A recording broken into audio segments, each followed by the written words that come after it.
నమస్తే మీ అందరికీ.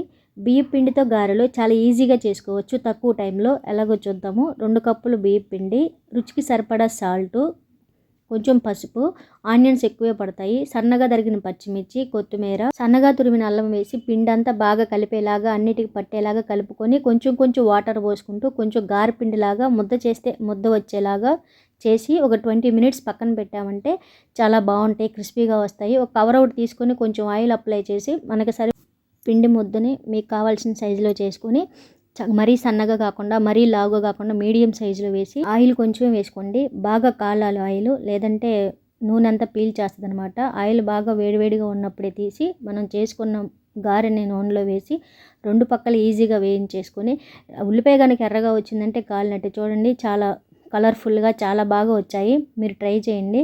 అందరికీ తెలుసు, ఇదివరకు మేము చిన్నపిల్లలప్పుడు వీటిని తపాలు చెక్కలు అనేవాళ్ళు. వినడానికి ఏదోలాగా ఉన్నా కానీ నిజంగా వీటిని అవే అనే పిలిచేవాళ్ళు. ఇప్పట్లో వీటిని బియ్య పిండి గారెలని పిలుస్తున్నారు. సో నేను అందుకే ఇలా బియ్య పిండి గారెలు అని చెప్పాను. పిల్లలకి స్నాక్స్ టైం అయిపోయింది కదా అని 2 బాక్సులకి సర్దేసి వీటితో పాటు వేడివేడిగా తాగడానికి ఏమన్నా బాగుంటుందని రాగి జావ కూడా కలిపి ఉంచాను అనమాట. Thank you.